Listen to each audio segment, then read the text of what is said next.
व्यास कपूर जी, पंचकुला, हरियाणा से। पूज्य महाराज जी, आपके चरणों में कोटि कोटि प्रणाम। महाराज जी, मेरी आयु 76 वर्ष है। अपने जीवन काल में मैंने परिवार में पूज्य दादी, पिता, माता, संबंधियों के अतिरिक्त हाल में ही अपनी पत्नी का देहावसान देखा। महाराज जी, ये सभी अक्सर मेरे सपने में आते हैं। कोई बात तो नहीं करते, पर मैं उन्हें कष्ट में हालत में देखता हूँ। महाराज जी, क्या ये मेरे द्वारा उनके प्रति किसी प्रतिकूल व्यवहार का परिणाम है, या नहीं सेवा भाव में कमी, या नहीं, मोह? ऐसा कुछ नहीं है। ये स्वप्न तीन प्रकार के होते हैं। एक होता है जिनसे हमारा मानसिक संबंध रहा है, तो बिना किसी कारण के कल्पनात्मक उनके दृश्य उपस्थित करना। एक होता है जिनका कोई अस्तित्व नहीं है, ऐसा स्वप्न आना। और एक होता है भागवतिक, किसी महापुरुष का आगमन होना। ये सत्य के अंतर्गत आता है। वो आपको निर्देशन या आपको दुलार या आज्ञा, जो भी आज्ञा, वो सत्य होता है। अब ये मन बहुत से संस्कारों से, संबंधियों से जुड़ा है, तो आप देखो कोई इतना ही स्वप्न थोड़ी आता है। कितने स्वप्न आते हैं जिनका कोई मतलब नहीं है। ऐसे ही ये परिवार के सने संबंधियों का जो आता है, उससे दुख सुख का लेना देना नहीं है। हाँ, ये जरूर है कि हम अपने जीवित अवस्था में कर्तव्य का उनके साथ पालन किया कि नहीं किया। अगर किया तो धन्य है, अगर नहीं किया तो अब कर लेना चाहिए।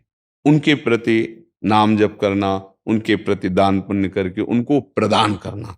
जैसे पिता है या पितामह है, ये हम यहां से जो भी दान पुण्य करेंगे, जो भी अनुष्ठान कराएंगे, वो ट्रांसफर हो जाएगा, उनको पहुंच जाएगा। ऐसा विधान है। इसीलिए परिवार में चाहा जाता है कि कोई हमारे हो जो कम से कम हमें दान कर सके, पानी दान कर सके, अन्न दान कर सके, या कुछ ऐसा। जैसे ना पिंड दान कहा जाता है कि भाई पिंड दान करने वाला तो कोई हो। तो आप अपने पूर्वजों के लिए जो किए हैं वो आपको पता है, व्यवहार कैसा किया है। अभी जो आप किए हैं वो पता है। अगर करने की कोई आकांक्षा, ऐसा लग रहा है कि हमारे पूर्वज विपत्ति या दुख में है क्या, तो उनके लिए कर लेना चाहिए। श्रीमद् भागवत का संस्कृत से अनुष्ठान कराना, गौ ब्राह्मण संतों की भोजन आदि करा करके वो सब दान उनको कर देना, मंत्रों का जप करना या नाम का जप करके कीर्तन करा के उनको प्रदान कर देना। इससे उनका मंगल, जहां भी होंगे, जिस योनि में जहां भी, उनका उत्थान होने लगेगा, उनकी उन्नति होने लगेगी। ऐसा। और खास भगवान या भगवान के भक्तों के सिवा स्वप्न में जो कुछ, सब मिथ्या ही होता है। जैसे आप स्वप्न में देखते हैं मैं ये कर रहा हूं, मैं ये कर रहा हूं, तो कुछ होता है क्या? कुछ नहीं होता। अब लोग उसी में फंसा देते कि इस स्वप्न का क्या मतलब हो सकता। कुछ नहीं हो सकता, स्वप्न है। राजा जनक जी एक बार सैया में पड़े सोए और स्वप्न देखला कि हमारा सारा राज्य छिन गया और मैं एक भिखारी बन गया और बहुत भूख लगी है। अब मांगे तो थोड़े से चावल और दाल मिला, तो मटकी में, मिट्टी के पात्र में उन्होंने लकड़ी बीन करके खिचड़ी पकाई। और वो पक्के तैयार होने वाली थी, दो सांड आए लड़ते हुए, ऐसे लड़े कि पूरा बिखर गए।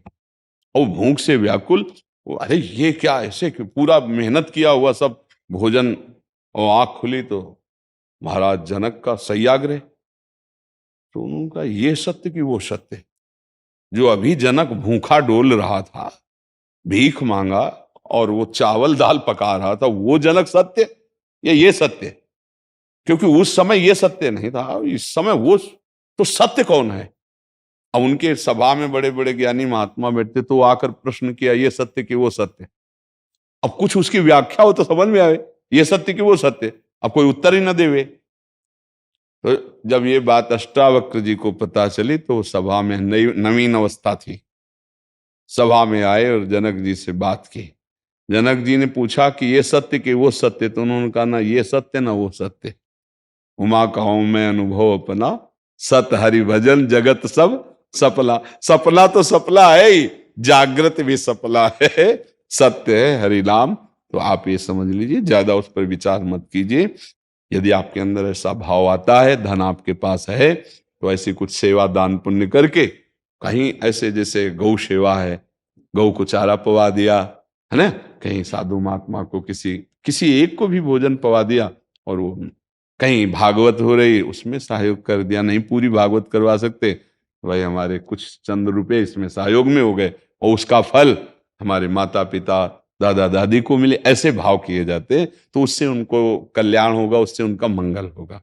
खुद नाम जप करे, मान लो एक बार एक माला में 108 नाम होते हैं, और 108 नाम जप करके हमने दे दिया कि हमारे बाप को प्राप्त हो, हमारे बाबा को प्राप्त हो, हमारी माँ को प्राप्त हो, तो उनको प्राप्त हो जाएगा, उनकी उन्नति होगी।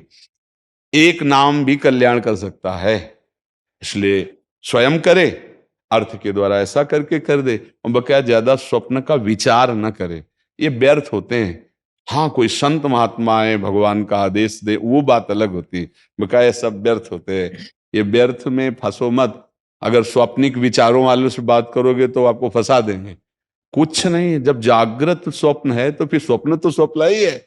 भगवान शंकर कह रहे, उमा कहूं मैं अनुभव अपना, अनुभव अपना, सत हरि भजन जगत सब सफला। समझ रहे आप जी?